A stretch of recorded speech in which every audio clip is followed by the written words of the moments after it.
Hello, everybody. If it's Wednesday, it's Warhammer, and that must mean it's time for another episode of Warhammer Weekly. It's just me today. I'm hanging out. Hopefully, everybody can see me okay. We're just chilling today.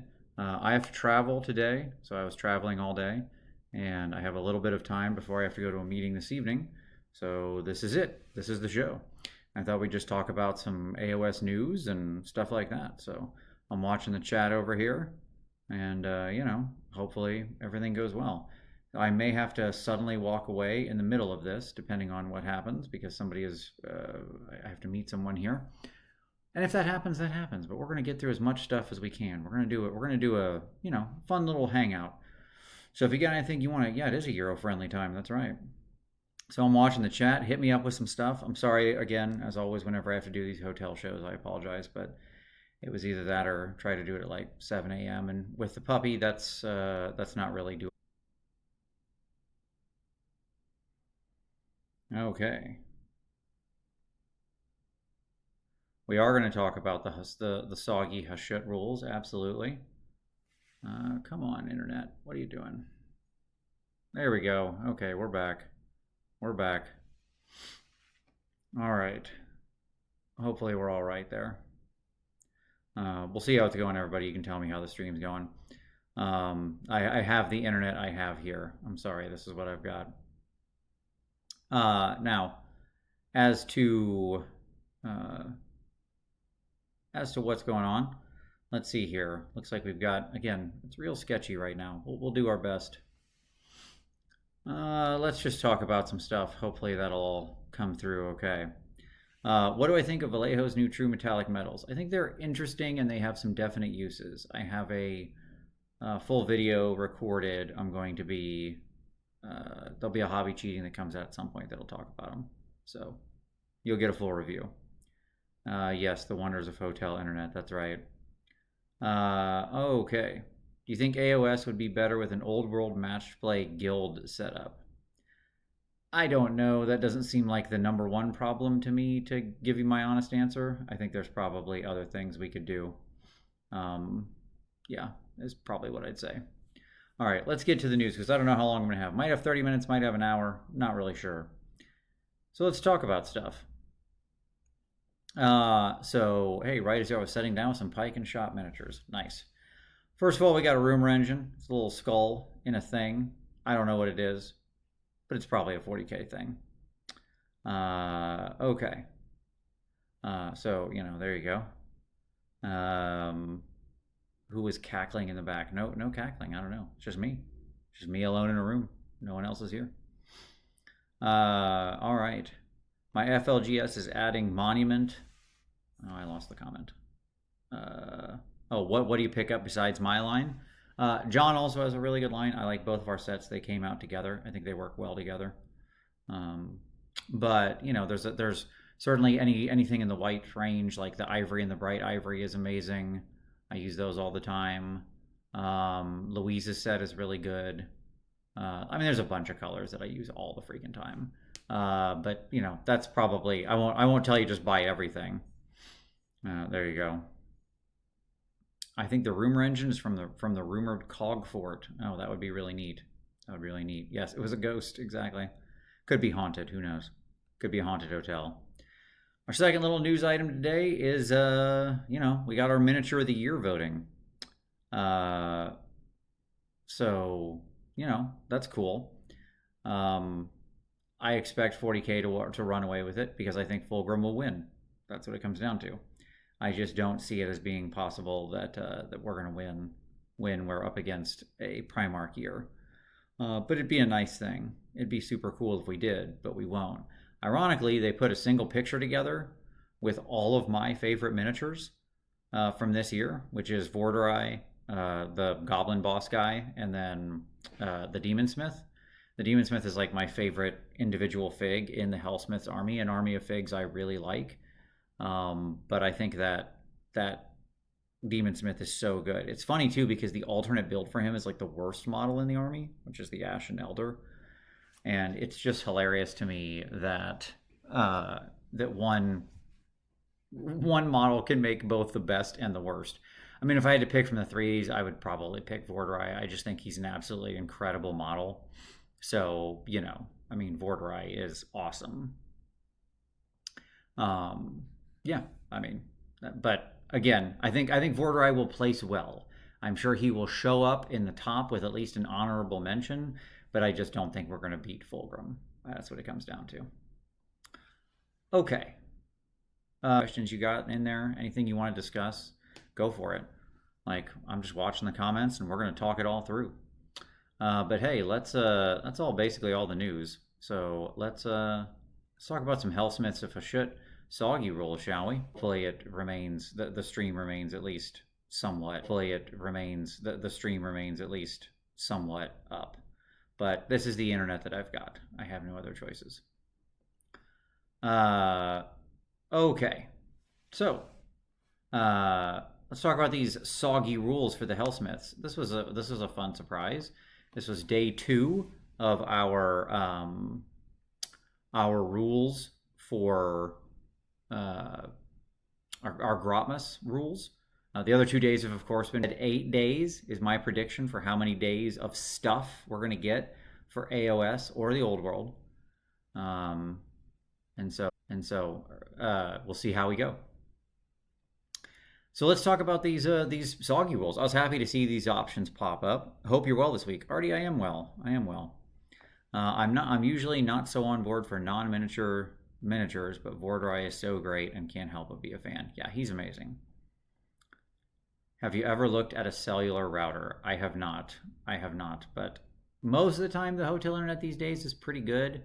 This one's a little more sketchy, so I'm sorry, everybody. Anyways, let's talk about these Hellsmiths. So first off, we got 2 new battle formations. We got the Dominion Hexes, the Domination Force and Industrial Polluters. I think Domination Force is probably the one that interests me the most. Double the health characteristic of friendly non-Hobgrot Hellsmiths of Hashut units for the purposes of power through. The reason why I like that one so much is because, 1, it stops you from being powered through, which is really nice, but 2, your Bull Centaurs really want to be powering through. Like, that's way better than having to assign them points. This works all the time. They don't need the actual, DPP to make this work. And this would effectively make them count as health 8, which is actually really awesome. And health 8 means they could power through a lot more things. Obviously, they're still going to be stopped by like monsters and stuff like that, but there's a lot of like 5 wound and 6 wound stuff that would be really nice to be able to power through off of if it survives. So I don't hate this one. That's probably the most common use for it. I mean, every so often it would mean your big giant War Machine Bull could also power through really easily off of basically everything. But, I like how it's just everything, so it just opens up options. I like that it's not relying on the DPP. Again, the biggest problem I have with current Hellsmiths of Hashut is that I find that their battle formation rules really suck, because they all want you to have 3 DPP, and that kind of sucks. Enough of your armies, you're basically going to maybe apply that bonus to like 1 unit in 1 round or 1 unit in 2 rounds. That's a pretty crappy battle formation. Whereas this at least would be beneficial both in a defensive and offensive capacity. So I don't hate it. Okay. Got to bump up the audio. It's so low. Oh, okay. I'll turn it up. I'm sorry, everybody. Well, somebody should have said I was quiet. I can handle that. All right. Hopefully that's a little better. We'll see if that helps any. Okay. And then next up, Industrial Polluters. Subtract 1 from hit rolls for shooting attacks that target friendly Hellsmiths of Hashut infantry or cavalry units while they're wholly within 9 inches of a friendly Hellsmiths of Hashut war machine. Again, this one's fine. I don't know if it's like the biggest deal, honestly. But it's really easy to be near a war machine, because this isn't just your big shooting war machines. This is like your bull will count as this. Your big Uruk-Tar will count as this. They're all war machines. So it's actually really, really easy to get this neg 1 to hit. As a battle formation that actually applies and does something, I mean, this is basically, for most of the armies I run, all of my armies are within 9 inches of a war machine at any given point in time. Between the actual war machines, like the Bombard and stuff like that, the Bull, the Infernal Taurus thing, and the actual, like, Uruk Tar on his guy, like, everybody's near a war machine. So this is super easy. And it's just a flat neg 1 to hit for shooting attacks all the time. It's, one of those things where, like, you're going to go up against armies where it's completely worthless because there just won't be any shooting. And it'll be like, oh, well, that does nothing. But as I said before, frankly, the other one, the existing ones all kind of suck. So whatever. Like, at least this does something. And it's pretty cool. Like, I love the idea of smoke belching everywhere and it's stopping people. So I like both of these. Like, honestly, I think you will see the two of these used as the actual battle formations people take over the existing ones, exempting the I just get a bonus to cast because that's super useful all the time. I do think the bonus to cast one will still be number one because you're just often giving 3 points to, like, Uruk Tar or somebody like that. And so getting a bonus to cast is a huge deal. But I think these will just become number 2 and number 3. I really do. Okay, so that's good. Then we've got the Accursed Devices. These are some new unique enhancements. So we didn't get anything duplicative, which is fine. I don't hate that at all. I love the idea that we got some just brand new stuff. So we got these are special type of enhancement that can be given to war machines. So this could be given to your generic Bull Rider boss, to the, Taurus Bull machine guy with the shooters or the maces, and to your actual war machines, like your Bombard and stuff like that. Okay, because again, this is an army that, like, loves war machines. So first off, Greed Pistons. When making charge rolls for this unit, add 1 to the number of dice rolled to a maximum of 3, then remove 1 dice. So you get best 2 on 3d6. This is actually super useful for the like bull guy, the mechanical bull. If you use the maces version, you really have to be charging and you have to be getting out there, and you're going to be throwing DPP at him anyways just to get his number of attacks up and to get his base move speed up. So the fact that you can get him up to move 9 and then charge like an average of 9.5 inches is pretty good. So that's not bad. Again, it's very specific. If you're running the bull with 2 maces, then okay, it's useful, it's cool, why not? It's a free thing. I mean, the fun stuff about this is they can't be bad because they're free. You're not making this choice in lieu of anything else. It's just, this is what you do. So that's cool. Then you've got Breath of Contempt. This is like pick up to 3 enemy units in combat with this unit to be the targets, roll a d3 for each target, blah, blah, blah. So again, this one's going to either go on the bull or on your generic lord. The problem is your generic lord sucks and you're never going to use him, and this isn't good enough to use him. He's going to die. He's going to get slaughtered if he's in that kind of combat with like 3 enemy units. So like the fact that this triggers at end of turn is just useless. Your bull guy, maybe, I mean, like, it's a way for him to do some extra chip damage. It's fine. It's funny if you also have the one above that doubles the health characteristic, so he can just power through on anything. It does mean that you're like that bull mace guy can get into combat, and then at the end of, like, he'll probably survive. He's relatively tough, and because he's on a 2-up base save, and he'll get into combat, and at the end of turn, he can both trigger this, potentially do D3 mortal wounds, and then power through and potentially do another D3 mortal wounds. So that's pretty nice. Ash, another generic lord that sucks. What a surprise. Yeah, it's a shame. The named guy is so good and the generic one is so bad. So I don't know what to do with that. It is what it is. And then lastly, like, this one though is pretty much, I mean, that's a neat trick, but I don't know if I'm investing that much into my like mechanical bull Infernal Taurus guy or whatever his name is. Okay. Then we've got the last one, which is the Overdrive switch, which is once per turn army reaction. You declared an attack ability for this unit.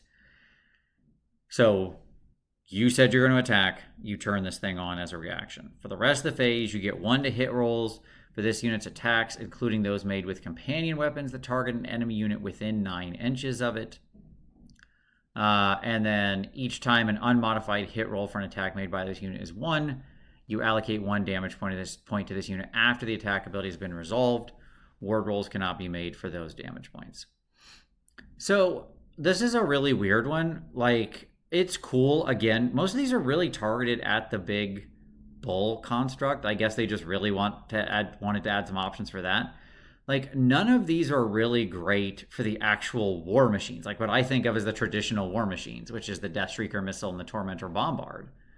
This one's, it could use it, but like then you'd have to be shooting at something within 9 inches, which is like really close. So I don't know what's going on there. That's just weird. I mean, obviously it's cool if you're doing the bull, like where you can trip it for the flamethrowers. That's pretty awesome. Or for the mace hits. That's pretty awesome. I don't really care about the damage for him, probably. It doesn't actually matter that much. But nonetheless, it's strange, I suppose, that it's there. All 3 of these are just bonus, but they could have been better. I don't like that they're so bull focused. The best one is probably Greed Pistons, honestly. So if you're going to use one of the bull guys, like the Infernal Taurus guy or whatever, yeah, just give him that. Then he can charge better. Okay, cool. It does up the value on the mace one, which was really undervalued compared to the flamethrower one, who was just simply way better.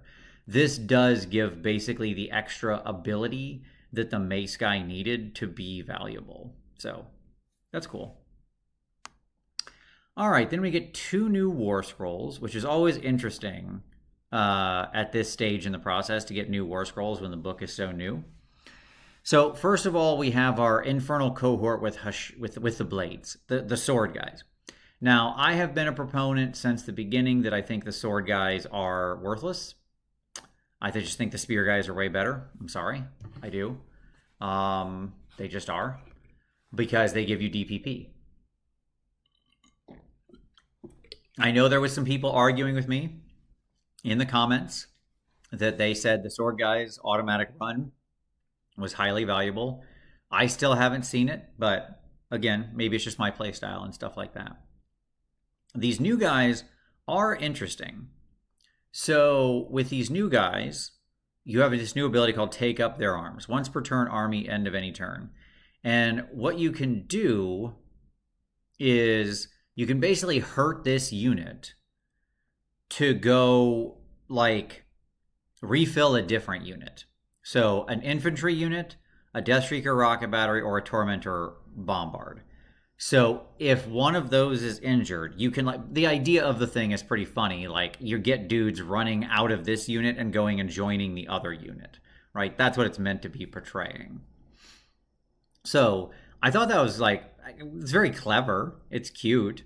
Models removed in this way cannot be returned to this unit. You can't, like, rally them or whatever, which is funny. Hello, everybody. Hey, Wirehead.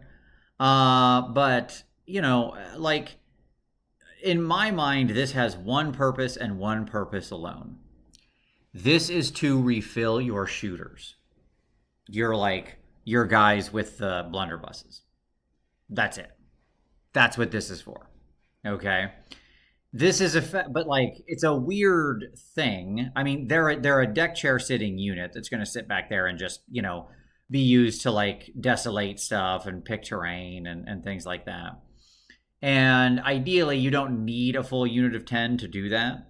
You just need, like, a couple guys to run around and desolate terrain and stuff.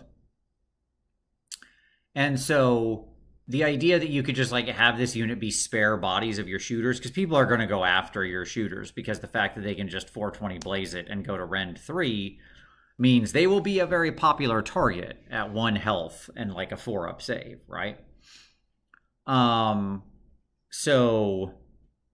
You know, like, the fact that you can then just, like, have these guys run over at the end of a turn and replace them is pretty nice.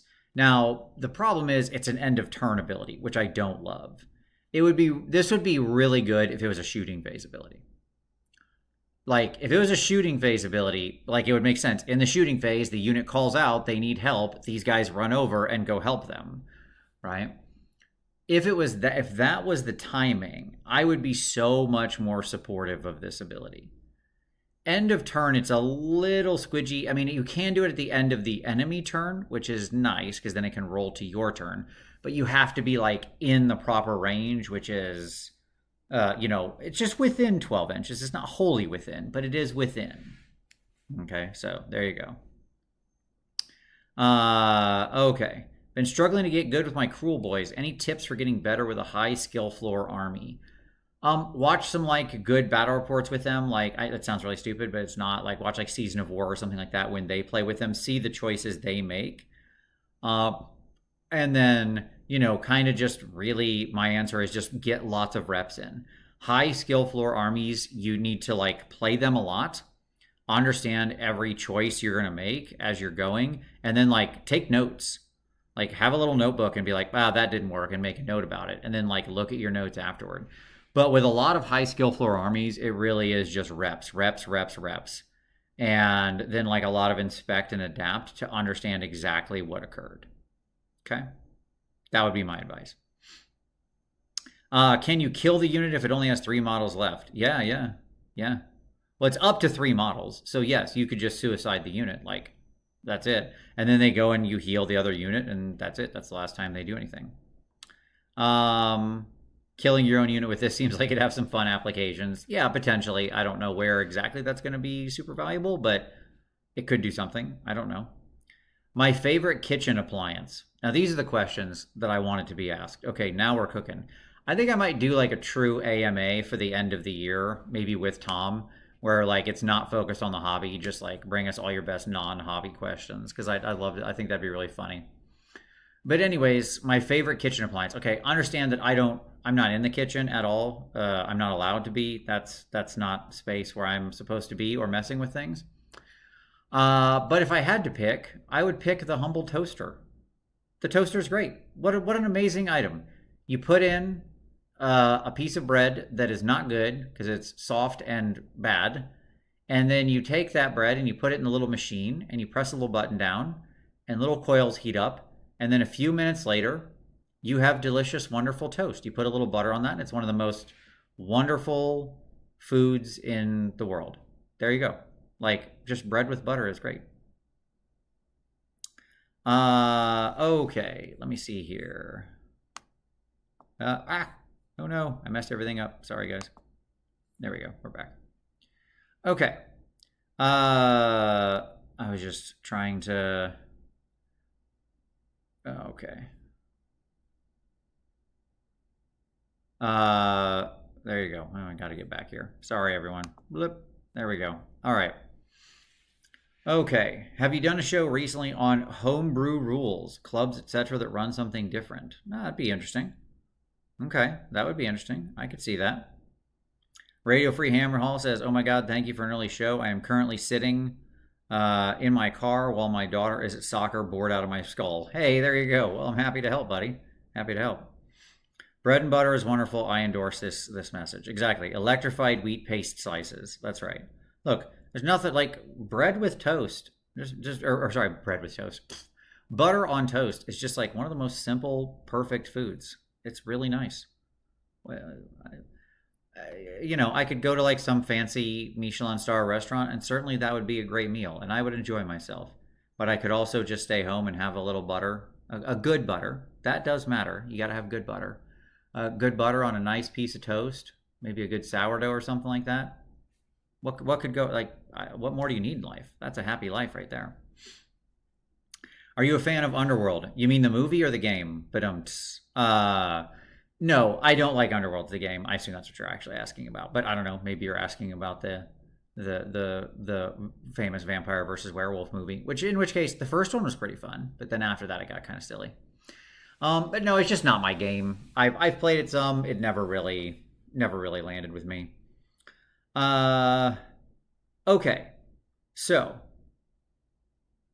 is this bread talk a metaphor for one of these soggy scrolls or just an avid bread enjoyer? The question came up. I felt like going deep on it. Why not? Okay. The other scroll is the War Despot. Oh, it was the movie. Okay, yeah, the first one. Yes, the first one is good. Absolutely. There you go. The War Despot. Now, I really like the War Despot. I don't mind him as he is now. He's a bonus hero. I think he's perfectly fine. He's useful for a bunch of different reasons, even as he stands right now. So I was actually pretty excited to see it, but he's kind of sucky. Like, he's just so cheap that it kind of doesn't matter. So I was like, okay, that's fine. Like, but he's sucky, but he's super cheap, right? Question, can either of these new war scrolls be used in the armies of renown? I don't think so. That's a good question. I'd have to go look. I honestly don't know. I think you're only allowed to use the normal scroll that it mentions, but okay. At any rate, what does this guy do? So he's got, now the normal one is like 90 points, which is why I like him. And he's a bonus hero. This guy has a very different ability. Instead of the like pull into combat, he has these sort of other two things going on. Okay. Oh, you can use them in AORs. Okay, cool. Oh, neat. All right, great. I thought you couldn't, but hey, good stuff. So there you go. Awesome. I'd have to go back and I had needed to go back and look at the rules for when they published the soggy stuff, and I don't remember. All right. So first of all, he's got his Demon Fire pistol. Pick a visible enemy unit within 12 inches. This is once per turn your movement phase. Pick a visible enemy unit within 12 inches of this unit to be the enemy target. Then you can pick a friendly Hellsmith of a Schutt infantry unit in combat with the enemy target to be the friendly target. Roll a d3. On a 2-up, inflict an amount of mortal damage on the enemy target equal to the roll. If there's a friendly target for the rest of the turn, it can use a retreat ability and still use shoot and or charge abilities. It can add 2 inches to the distance when it can move when making retreat abilities, and no mortal damage is inflicted upon it by retreat abilities. Okay. Oh, soggy stuff is good in AORs, not RORs. Yes, of course, Beppo. That makes complete sense. I should have thought that through. Of course, that's obvious. Yes. Sorry. How do I feel about the current state of Spearhead? I don't see myself playing full AOS due to my life schedule. I think Spearhead's pretty great. There's a couple of bent ones. Tom loves it, though. He plays it all the freaking time. So, there you go. Yeah, there you go. As a Thankless Menagerie fan, it would suck if you couldn't. Sure, that makes sense. Okay, so this is a genuinely good ability. Like the fact that it's in the movement phase, it does mortal wounds with like an okay decent range, so he can move, not very far, obviously, because he's a tiny little guy, but he can move. He can pop them. And then allow the other unit to retreat and actually normally retreat away. Retreating with Hellsmith is actually kind of a problem because your move is so short.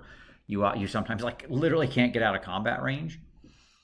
But like, this is a good ability. No mortals, let you come out. Like, I like this. This is solid.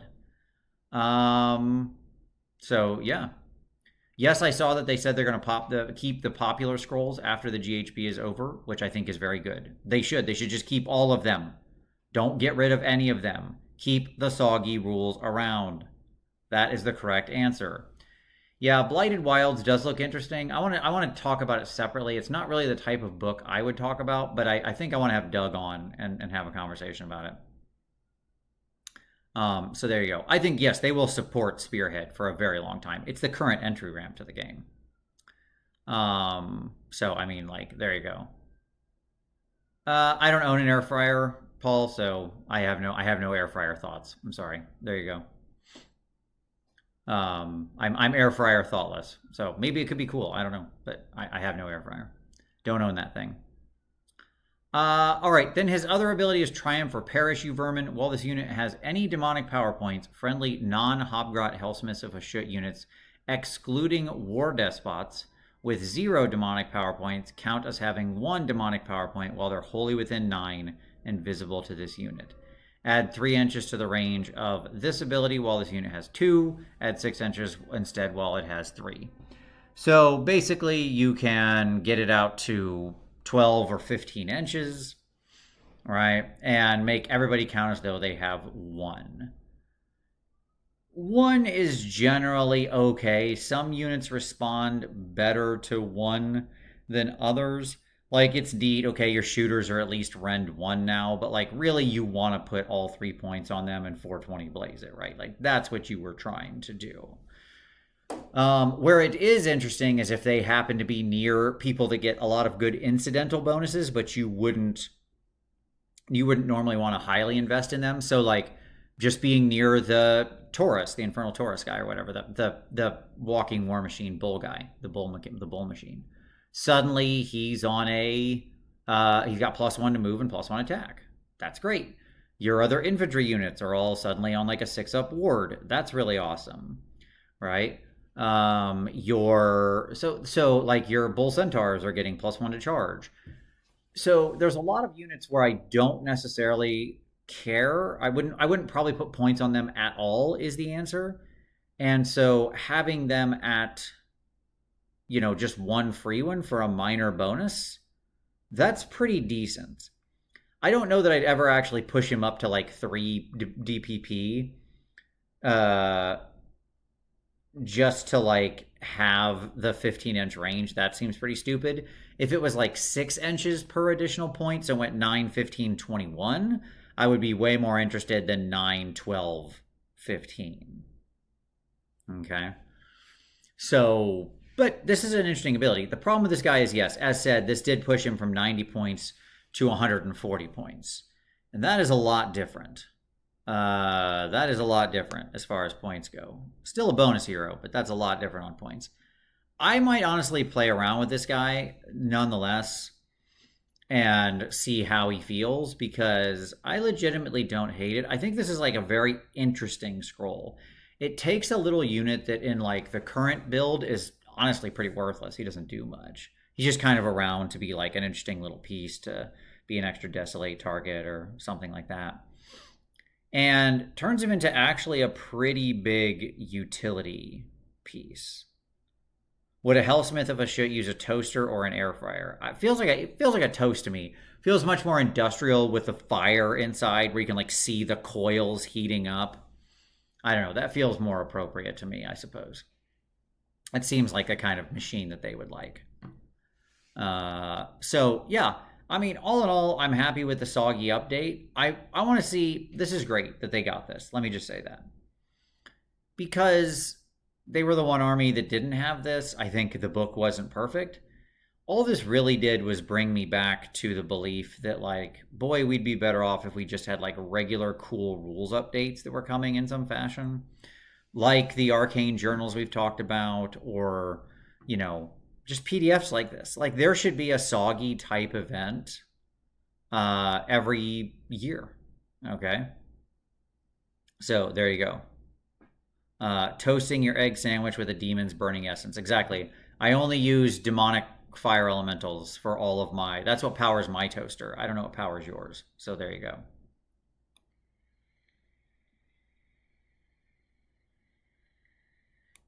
All right. Seems like my internet's been okay for a little while, I say. Knock on fake wood. And so hopefully we can keep rolling with that. Okay. So that's basically a lot of the news for this stuff. So now we're just talking about your comments. Okay. They should add this kind of stuff to the basic rules for each faction. I agree. Like, what this really tells me, especially when, let's go back up to this other page. Okay, we have these, like, accursed devices, this, like, War Machine unique enhancement. Like, why would this not be part of the base rules? The journal method from the Horus Heresy, the old world, is so much nicer, in my opinion. Yeah, I agree, Peppo. It's just the right release method. I don't know how it's weird to me that we have half of the company, the Specialist Games division, doing this obviously correct, very popular thing, and we have the mainline studio going, nah, can't do that. So, I don't know. Weird. I just think we would be better off having, at minimum, one of these types of soggy releases a year that add to the rules. Because if you can write this thing here, they wrote this accursed devices thing here. This should have just been in the book. Every book should have more options in it. Why do we not have unique enhancements in every single book? Why? Every army has something that they'd want to focus on, right? So why not have it in there? Like, why not just put it in there? I don't get it. Were we that strapped for page count? I'm confused. Because, like, to me, the the number of, I mean, we've talked about the limited options like so many times, but this is just a classic example of like, you could have done more. Give it another pass. I really have to wonder why they're so stuck on, I mean, like, are they under the gun on release schedule? Is that what it is? Um so there you go. Will Lund, are you as frustrated as I am that my feed is filled with people unboxing and painting Darkwater, but my store can't release my pre-order for at least another week? I'm probably not as frustrated as you, because my honest answer is I don't care that much about Darkwater. I'm sorry. I didn't get one, so I don't have one, and I don't think I will get one. I don't. It has a bunch of stuff I don't like. Maybe I might buy the little cool shaman Nurgle guy online on like eBay or something, because I want to paint that little cool Beastman shaman that comes in the box. But he's the only one who appeals to me. So there you go. Real question should be, why are we forced to buy books to play the game? I mean, look, if that's their business model, that's their business model. Okay, like, I agree that shouldn't be like that. But if that's the model they want to go with, all right, that's their model. Then make them good. Make them full of interesting stuff, right? So there you go. Yeah, I think the 3-year cycle mandate does funny things. I think it's right, Vinny. Because I think this puts them under the gun where they have to write and release stuff so quickly that they just don't get the time to really let it marinate and put in the thought on how to make each book unique. And that's a real shame, because they should. Yeah, I think they're under crunch time. I think they're basically operating under crunch time. Let's see. I haven't used the newer model color range. I'm sorry. I don't have anything to say up here on that one. Yes, GW does feel like a local business that turned into a multi-billion-dollar business by accident, because that's what they are. That's still very much what they are. Okay. Hey, thank you. I'll happily take the blame for you picking up that spearhead and attending the event. That sounds awesome. I think you're going to have a great time. We have 4 games now, shift to 4 years. Yeah, I correct. That at minimum, that would be correct, Peppo. At minimum, we should be on a 4-year cycle. But, you know, I don't know. Like, I think eventually it will happen, by the way. People will get fed up with this. They will see decreases in the sales. And that's going to be the only thing that actually moves them. They're not going to do it just because, you know, we complain. If the sales numbers don't move, then they won't move. But if the sales numbers start dropping off, things will change. They'll try different stuff. I mean, I hate to say it, but that's just, I don't know. It's the way it is, I suppose. Should be a 5-year at minimum, as Arrested at Waffle says. Yes, I agree. By the way, I also think it should be if you want my perfect release cycle, it should be 5 years. That's number 1. 5 years is exactly correct. All of the books should be released within the first 2 years, okay? And they should be working on them well in advance. So get all the books out. In fact, in a perfect world, all the books would be released right away, and we would do them as as like big index type things, just like the old world. But if we're going to keep books, then first 2 years. And every year should have several narrative type books that are coming in it. Like, it should have, the narrative shouldn't happen in the last 6 months of the edition. I think there should be narrative style books that come out, introduce new story, introduce new stuff, introduce new units, new rules. There you go. And I think those should be happening for like the first 2 years as well as the last 3 years. Like, that should be the major focus of what we're working on. Actually telling an evolving narrative with these rules in the world. They're caught on this endless rules death cycle right now, and it's just not helpful. What people attach to is cool things that happen in the story. When things advance, things change, things move, the world feels real and alive and stuff like that. That's what people attach to. And they are not leaving themselves any room to do that. And that's a problem. Hey Vince, have you had a play around with either the new colored Vallejo metals or the Cult of Paint's new line? So I haven't played with Cult of Paint's new line yet. I'm hoping I need to talk to Andy and see if he can get me some of those. I have played with the colored Vallejo metals. There will be a review coming, probably beginning of the year. Yep. All right, bit of fuel for the fire. Do you have anything you would like to get during Grotmas? Me, it would be the new Battle Tactics Oh, sure. Yes. I would love, love, love to see. I would love, love, love to see. What would I want for Grotmus? Sure. All I want for Grotmus is my 2 front teeth, I guess. Yeah. Um. Okay. What would I want out of Grotmus? Boy. I mean, there's lots of things I could think of. I definitely would love to see some expanded narrative scenarios, like some new battle plans that have a narrative hitch to them.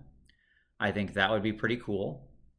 I would love to see some alternative play methods that don't have battle tactics in them, and or a different set of battle tactics, and or like some different ways to play. I think that would be cool. um yeah, what else would I want to see? I mean, new Skaven rules, that'd be cool. I'd like to see that. I would love new Skaven rules. So there you go. Okay. Bring back the Chaos Citadel. Which faction needs a new centerpiece? I was gonna say Skaven, but they have the new Demon Lord that is actually really good. The old Vermin Lords kind of suck. New centerpiece. Ogres. Ogres need a new centerpiece. Ogres for sure. Girlfriend just reminded me to say that we are giving yours, Ninjons, and the new Wizard Butt paint sets a secret Santa prize for our local game club. Matt, Ben, and Louise's sets are second. Oh, that's awesome, man. Very cool. Very cool. That's fantastic.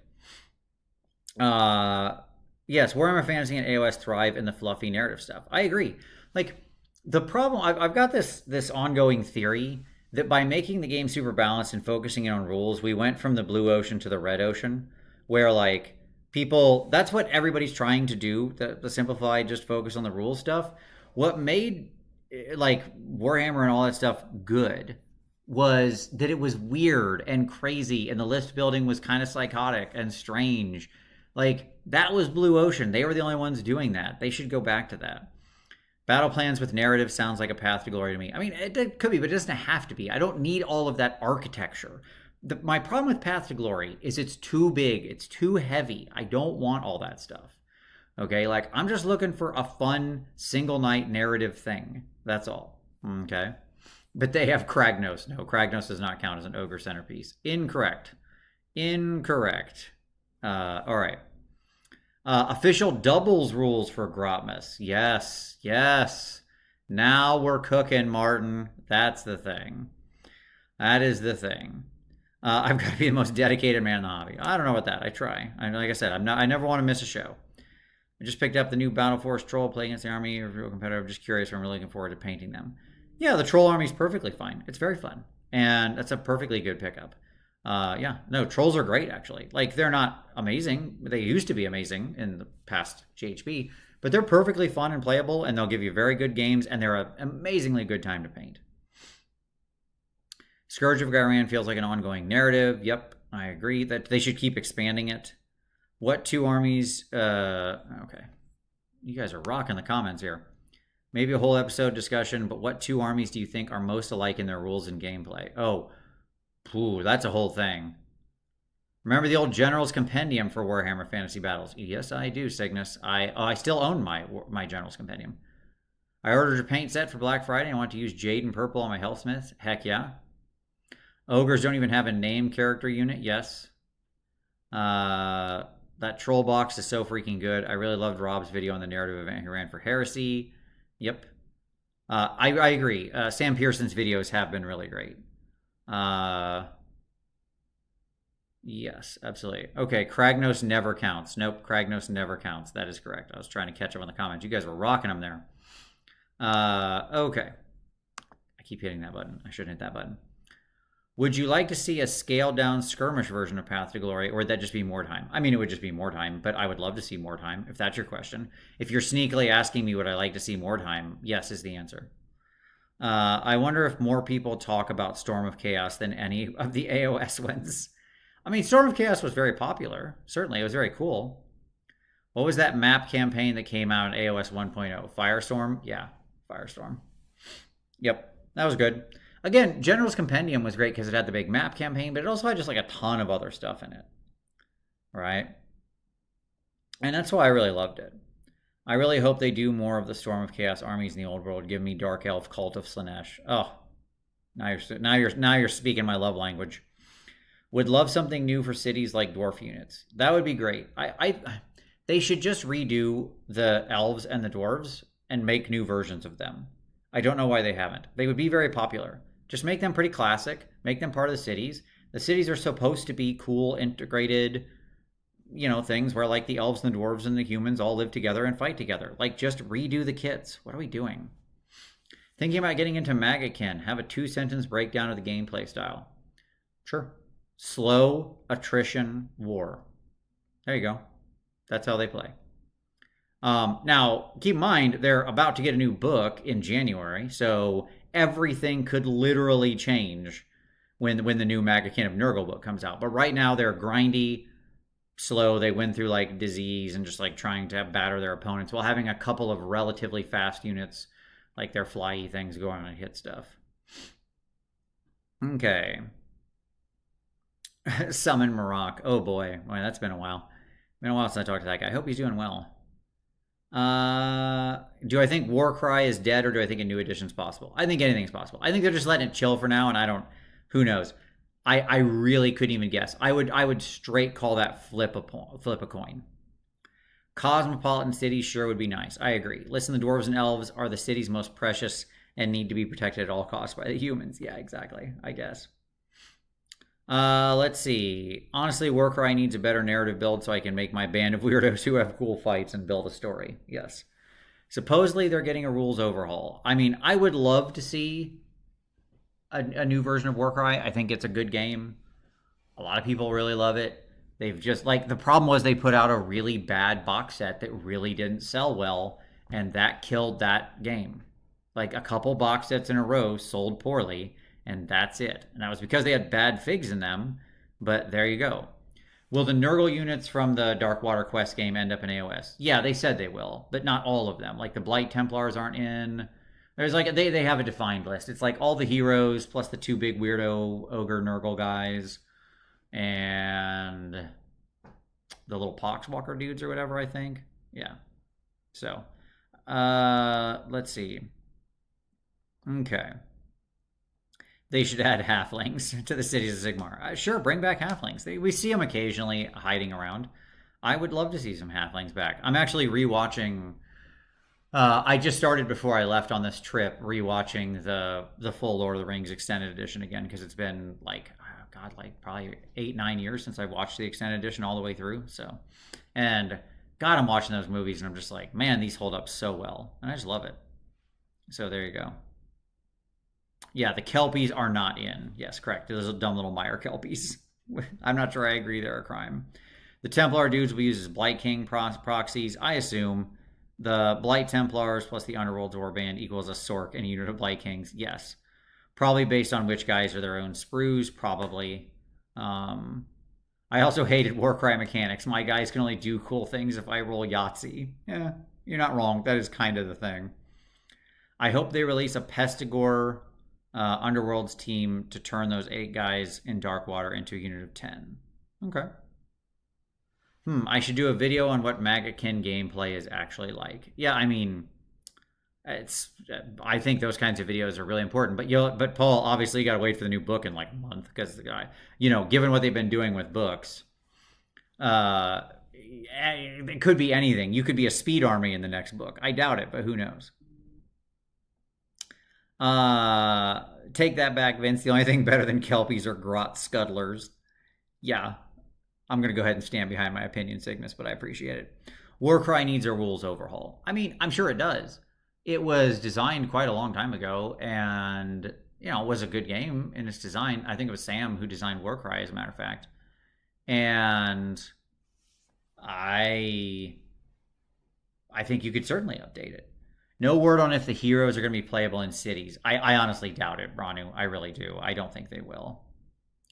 I don't think they'll be playable. For reasons that I think it'll just add too much to an already overstuffed book. So, there you go.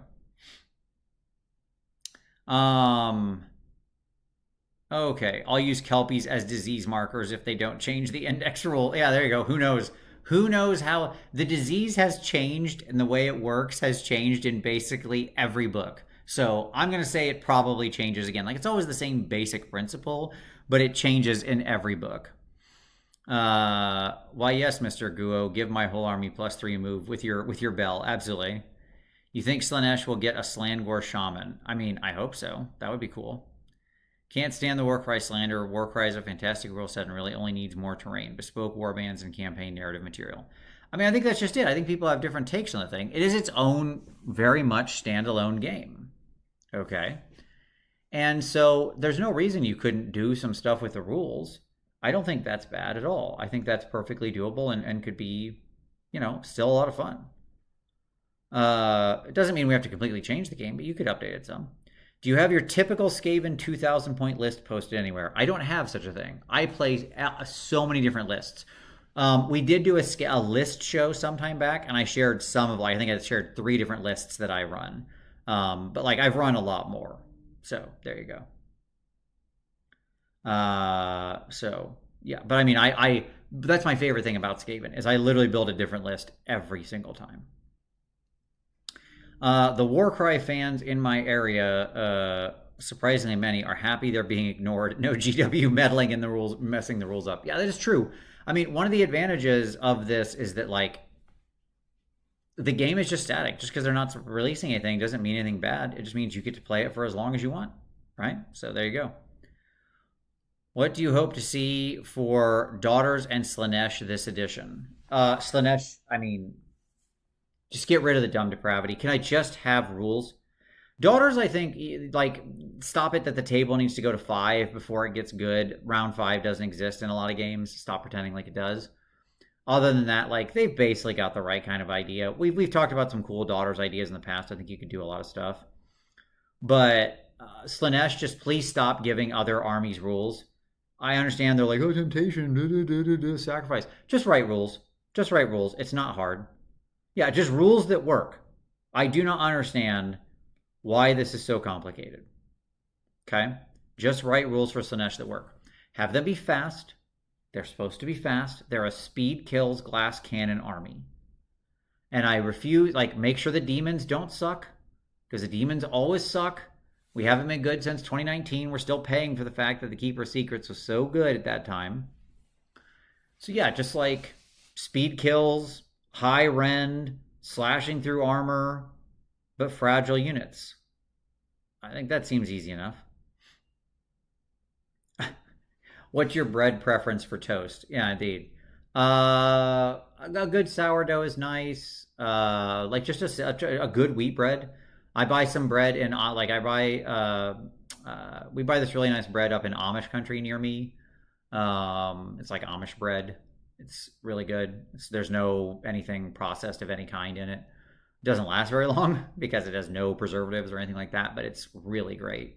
You can also get Amish roll butter up there as well, which is the type of butter I prefer. It's just amazing butter. The Amish know what they're doing with butter and bread and cheese, turns out. Hey Vince, I'm new to Skaven. How are Storm Fiends? I really like how they look. Fine, overcosted, but fine. They're okay. Perfectly usable in an army. Corn stuck in and corn equals stuck in and grin Slanesh. Oh, grin. Slanesh equals hit and run glass cannons. Nurgle equals kill nothing and never die. Didn't Slanesh win Worlds? Probably. Yeah, I think so. Yeah, I believe they did. I'm not saying the army's bad. I just think I hate the rules. The only people who are still playing Slanesh are spike players who abuse the shooting and do a bunch of stuff. That's it. Because it's just not a fun army. It's the opposite of fun. If you look at its meta representation, it's in the toilet. Because no one likes to play it because it's a very boring army. It's just it's not fun. There you go. So, there you go. All right, folks. Well, we got to time here. I got to call it. I got to go meet some people. But this is good. Thank you for the good hangout and chat. We'll be back to our normal show. I'll be back in my office next week. We'll be having a grand old time. It's going to be great. Thank you all for the questions. Thank you all for the fun chat. I do hope everybody enjoyed it. Thank you for the super chat. Keep stuff like that going. It really does help me do this show. I really appreciate it. I know these aren't always great. I'm sorry that the internet wasn't perfect, but Hey, thank you all so much for jumping in with the hotel afternoon show for me. Yeah, we'll talk a lot more in the future. And oh, don't worry, toast show win. We'll have to do that. Maybe for the end of year show, we'll just do like a fun ask me anything, and you can bring all your non-hobby related questions, and we'll just get weird with it. Maybe that'll be the name of the show. Let's get weird with it. Okay. But anyways, thank you all so much for watching. I really appreciate it. Don't forget to hit like, subscribe. Don't forget to hit the affiliate links down there. Pick up your hobby stuff. It really does help the channel a huge deal. Check out the new games from Uncle Adam and I. Don't forget Snarl just came out and it's got Chrome Rangers in it. So your one-on-one mech fighting game. That's all there. And of course, there's Patreon and merch store and all of that stuff. Yes, the toast to the new year. Exactly. But thank you all so much for the support. Thank you all so much for watching. Everybody have a wonderful rest of your day. And as always, we'll see you next Wednesday. And start rolling dice.